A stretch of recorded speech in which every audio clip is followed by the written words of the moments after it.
हमारी कहानियाँ देखने वाले 99% लोग ऐसे हैं जो हमारी वीडियोस एंजॉय तो करते हैं, लेकिन उन्होंने हमारा चैनल अभी तक सब्सक्राइब नहीं किया है। अगर आप उन 99% लोगों में से हैं, तो बस आपको एक छोटा सा काम करना है। इस वीडियो के नीचे आपको एक सब्सक्राइब बटन दिख रहा होगा, बस उस सब्सक्राइब बटन को दबाना है। बस इतना सा काम करना है आपको, और लगे हाथ बेल आइकन भी प्रेस कर देना ताकि हमारी लेटेस्ट वीडियो आते ही आपको सबसे पहले पता चले।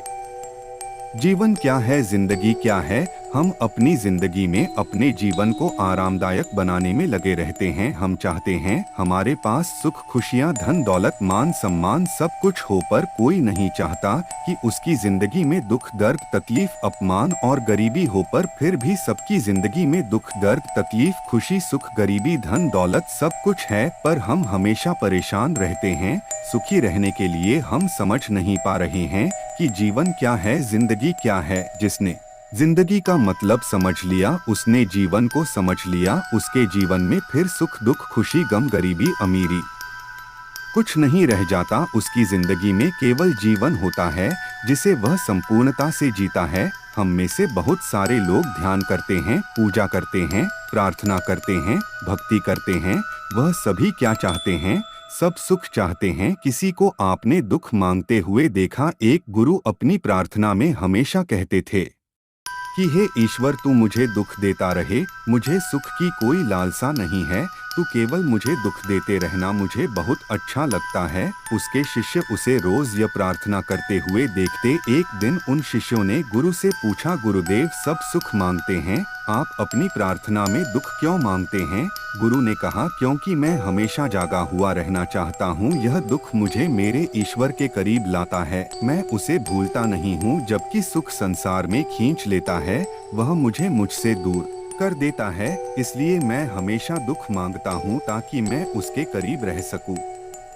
पर आप इस दुनिया में अपने लिए किसी को तो दुख मांगते हुए कभी नहीं देखोगे, क्योंकि लोग दुख मांगते भी हैं तो दूसरों के लिए, पड़ोसी के लिए, अपने किसी जानने वाले के लिए, पर अपने लिए तो सबको सुख ही चाहिए, और यह हमेशा मिलता नहीं है।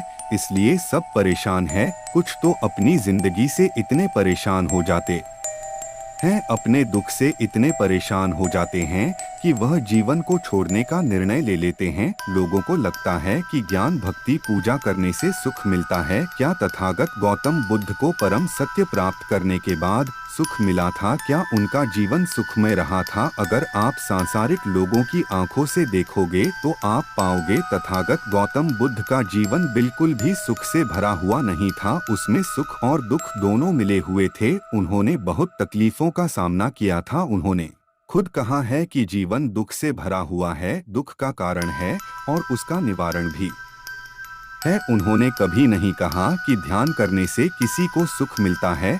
अगर आप लोगों से कहेंगे कि ध्यान करने से सुख नहीं मिलता, तो जो लोग लालच के कारण ध्यान कर रहे हैं, वह तुरंत ध्यान को छोड़कर भाग खड़े होंगे।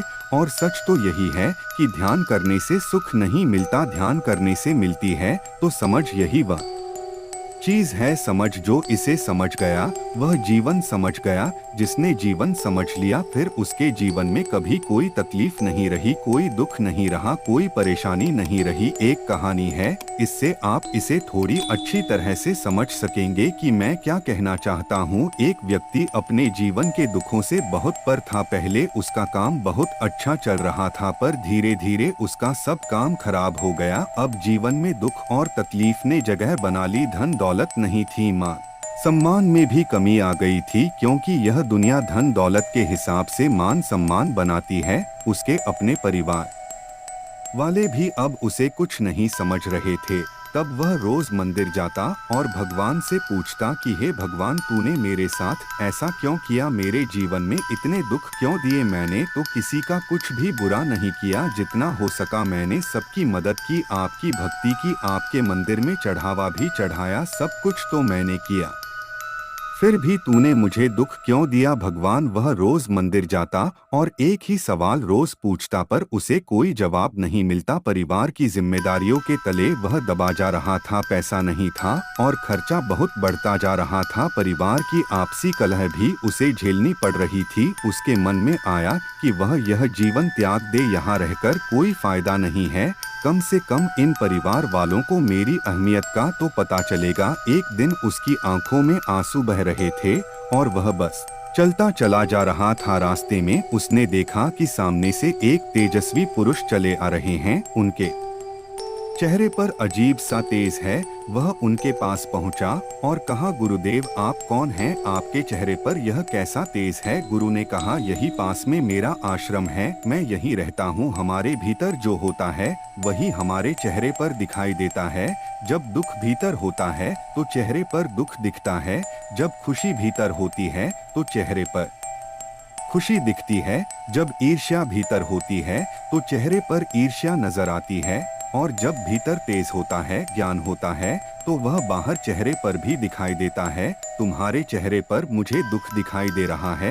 व्यक्ति ने कहा, हाँ गुरुदेव, मैं बहुत दुखी हूँ, इतना कि मैं इस जीवन को समाप्त कर लेना चाहता हूँ। मैं रोज मंदिर जाता हूँ और भगवान से पूछता हूँ कि मेरी ऐसी क्या गलती है कि जिसकी मुझे सजा मिल रही है, पर वहाँ से मुझे कभी कोई उत्तर नहीं मिला। क्या आप मुझे उत्तर दे सकते? गुरु ने कहा, एक काम करो, यह 2 बीज तुम अपने पास रखो। इसमें से एक बीज को किसी भी उपजाऊ जमीन में लगा देना और दूसरे बीज को बोतल में बंद करके रख देना। मेरा इंतजार करना, मैं तुमसे मिलने अवश्य आऊंगा। 6 महीने बीत गए पर गुरुदेव नहीं आए। फिर एक दिन 7 महीने बाद गुरु उस व्यक्ति के घर पर पहुंचे। गुरु को देखते ही वह व्यक्ति गुरु के चरणों में गिर गया और बोला, गुरुदेव आपने आने में बहुत समय लगा दिया, मैं कब से आपका इंतजार कर रहा था। गुरु ने कहा, मुझे जरा वह दोनों बीज दिखाओ जो मैंने तुम्हें दिए थे। वह व्यक्ति बोतल में बंद बीज लेकर आया। बीज सड़ चुका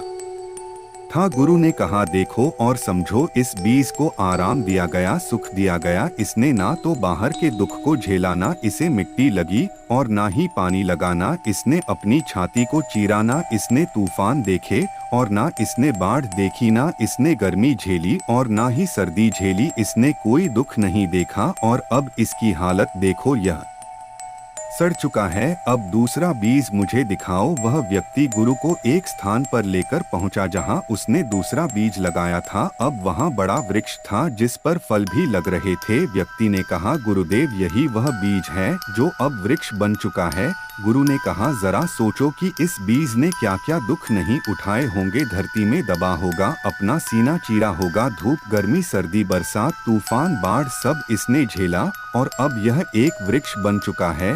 जबकि जिस बीज ने कोई दुख नहीं देखा वह सड़ चुका है। यही जीवन है, यही जिंदगी है। जीवन तब जीवन बनता है जब उसमें सुख और दुख, तकलीफ, खुशी, नाराजगी, कष्ट, अमीरी और गरीबी सब कुछ आता जाता रहे। तभी हमारा विकास होता है, तभी हम अपने जीवन में कुछ कर सकते हैं। और यही जीवन है जो सोचते हैं केवल सुख ही जीवन है, वह हमेशा जीवन भर तकलीफ में ही रहेंगे। उनका जीवन इस बीज की तरह ही सड़ जाता है। व्यक्ति ने कहा, गुरुदेव मैं आपकी बात समझ गया हूँ। उस व्यक्ति को गुरु की बात समझ में आ गई। लेकिन क्या आपको समझ में आया, जीवन जिंदगी का मतलब ही सुख और दुख है। जो यह जानता है वही बुद्ध पुरुष है, वही बुद्धत्व प्राप्त है, क्योंकि तब उसे जीवन में आने वाले सुख या दुख से कोई प्रभाव नहीं पड़ता, क्योंकि वह जानता है कि यही जीवन है और यह तो होना ही है। अगर यह नहीं होगा तो जीवन नहीं होगा। इसलिए इसके लिए विलाप करना, परेशान होना, चिंतित होना व्यर्थ है। पर यह बात हमें समझ